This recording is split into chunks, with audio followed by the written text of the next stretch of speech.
સ્વામિનારાયણ હરે. વચનામૃત ગઢડા પ્રથમ પ્રકરણનું 39મું. સવિકલ્પ નિર્વિકલ્પ સ્થિતિવાળાનું. સ્વામિનારાયણ હરે. સંવત 1876 મહાશુદી ત્રીજને દિવસ શ્રીજી મહારાજ શ્રી ગઢડા મધ્યે દાદા કાચરના દરબારમાં શ્રી વાસુદેવ નારાયણના મંદિરની આગળ લીમડાના વૃક્ષ હેઠે ઓટા ઉપર ઢોલિયો ઢરાવીને વિરાજમાન હતા ને ધોરો ખેસ પહેર્યો હતો ને ધોરી ચાદર ઓઢી હતી ને માથે ધોરી પાગ બાંધી હતી ને પીરા પુષ્પના તોરા પાગમાં લટકતા હતા ને કાન ઉપર ધોરા ને પીરા પુષ્પના ગુચ્છ ખોસ્યા હતા ને કંઠમાં પીરા પુષ્પના હાર પહેર્યા હતા અને પોતાના મુખારવિંદની આગળ સર્વે મુનિ તથા દેશ દેશના હરિભક્તની સભા ભરાઈને બેઠી હતી. પછી શ્રીજી મહારાજે એક વેદાંતી બ્રાહ્મણ આવ્યો હતો.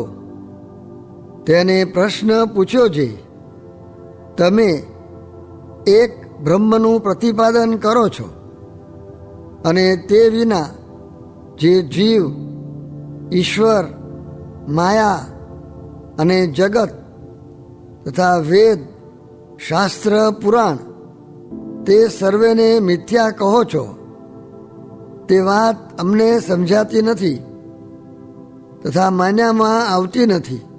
માટે તમને પૂછીએ છીએ, તેનો ઉત્તર કરો. તે વેદ, શાસ્ત્ર, પુરાણ, સ્મૃતિ અને ઇતિહાસ તેની સાખે કરીને કરો. પણ કોઈક કલ્પિત ગ્રંથને વચને કરીને કરશો તો અમે તેને નહીં માનીએ. અને જો વ્યાસજીને વચને કરીને કરશો તો અમારા માન્યામાં આવશે. કેમ જે અમારે વ્યાસજીના વચનમાં દ્રઢ પ્રતીતિ છે. પછી તે વેદાંતીએ ઘણી પ્રકારની યુક્તિઓ લાવીને ઉત્તર કરવા માંડ્યો. પણ શ્રીજી મહારાજે તેમાં આશંકા કરી માટે તે પ્રશ્નનું સમાધાન થયું નહીં.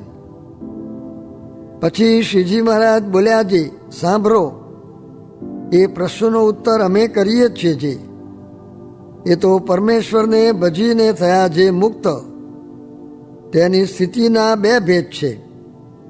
જેમ મેરુ પર્વત ઉપર ઊભા જે પુરુષ તે મેરુ થકી ઓરા જે સર્વે પર્વત તથા સર્વે વૃક્ષ તથા તે પર્વત વૃક્ષનું આધાર જે પૃથ્વીનું તર તે સર્વેને પૃથક પૃથકપણે દેખે છે. તેમ સવિકલ્પ સમાધિવાળા જે જ્ઞાની મુક્ત તે જીવ, ઈશ્વર, માયા તથા તેમનું આધાર જે બ્રહ્મ એ સર્વેને પૃથક પૃથકપણે દેખે છે. અને વળી જેમ લોકાલોક પર્વત ઉપર ઊભા જે પુરુષ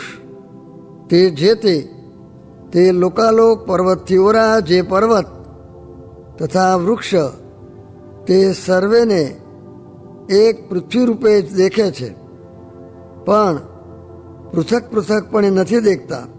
તેમ નિર્વિકલ્પ સમાધિવાળા જે મહામુક્ત તે જીવ, ઈશ્વર અને માયા તેને એક બ્રહ્મરૂપે કરીને જ દેખે છે, પણ પૃથકપણે નથી દેખતા. એવી રીતે બે પ્રકારની સ્થિતિવાળા મુક્ત છે. તેની સ્થિતિને યોગ્ય કરીને એ સર્વેનું સત્યપણું કહેવાય છે ને અસત્યપણું કહેવાય છે. અને સવિકલ્પ સ્થિતિવાળાના વચન વેદ, શાસ્ત્ર, પુરાણ આદિકમાં આવે છે તે એ સર્વેને સત્ય કહે છે. અને નિર્વિકલ્પ સ્થિતિવાળાના જે વચન તે સર્વેને અસત્ય કહે છે. પણ કાંઈ એ સર્વે અસત્ય નથી. એ તો એને નિર્વિકલ્પ સ્થિતિને બરે કરીને દેખાતા નથી, માટે અસત્ય કહે છે.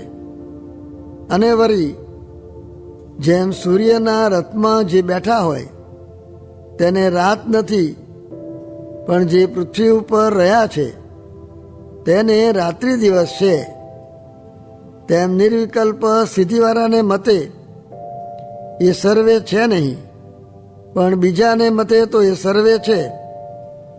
અને આવી રીતે બ્રહ્મ નિરૂપણ કરે તો શાસ્ત્રના વચનમાં પૂર્વાપર બાદ ના આવે, ને એમ ન કરે તો પૂર્વાપર બાદ આવે.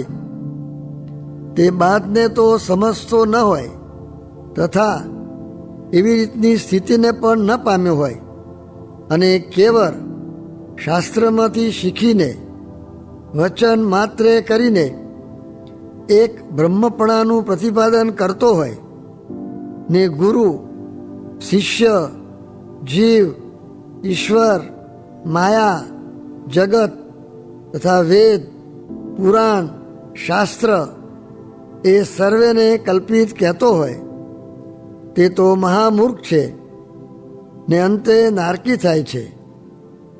એમ કહીને બોલ્યા જે આ અમે વાર્તા કરી તેમાં તમને આશંકા થતી હોય તો બોલો. ત્યારે તે વેદાંતી બ્રાહ્મણ બોલ્યો છે, હે મહારાજ, હે પ્રભો, હે સ્વામીન, તમે તો પરમેશ્વર છો અને જગતના કલ્યાણને અર્થે પ્રગટ થયા છો. તે તમે જે ઉત્તર કર્યો તે યથાર્થ છે, એમાં આશંકાનો માર્ગ નથી.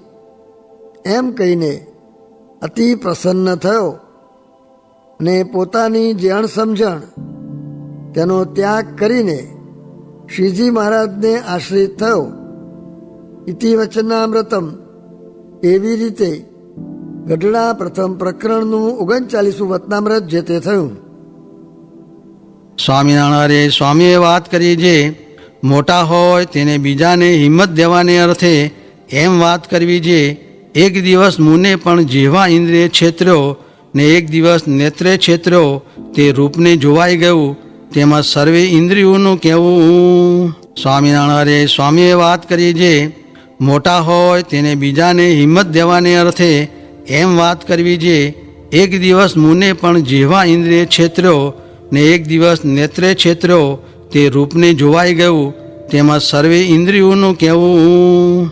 સ્વામિનારાયણ સ્વામીએ વાત કરી જે એક દિવસ વેદાંતી આગળ એમ વાત કરી જે ભગવાનના સ્વરૂપને જે નિરાકાર કહેનારા છે ને જાણનારા છે ને સત્શાસ્ત્રના અર્થને આવળા અર્થના કરનારા છે, તે તો અનંત જન્મ સુધી ને ત્રેતાયુગમાં 10,000 વર્ષ સુધી ને દ્વાપર યુગમાં 1000 વર્ષ સુધી ને કળિયુગમાં 100 વર્ષ સુધી એને ગર્ભમાંથી શસ્ત્રે કાપી કાપીને કાઢશે, પણ બાળો સાદ કાઢીને રોશે નહીં, ને એમને એમ અનંત કલ્પ સુધી દુઃખને ભોગવશે, પણ સુખ તો નહીં જ થાય.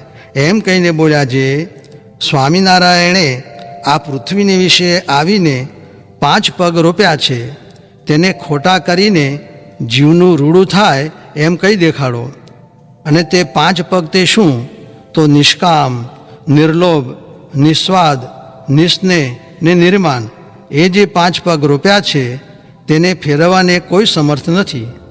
જેમ રાવણની સભામાં અંગદે પગ રોપ્યો હતો તે કોઈથી ઉપડ્યો નહીં, તેમ અમે પણ પગ રોપ્યા છે તે કોઈથી ખોટા નહીં થાય, એમ કહીને નાવા પધાર્યા.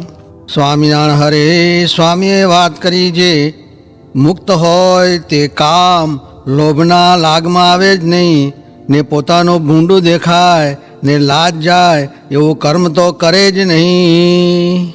સ્વામિનારાયણ હરે સ્વામીએ વાત કરી જે બ્રહ્મા બેઠા હોય ત્યાં સુખજીથી તથા શંકાદિકથી વાત થાય નહીં. કેમ જે લોકમાં એમની વાત પ્રમાણ થાય નહીં, સાથી જે તેમની લોકમાં પ્રસિદ્ધિ નહીં, ને જેનું લોકમાં પ્રમાણ થતું હોય તેનું તો ઠેકાણું ન હોય.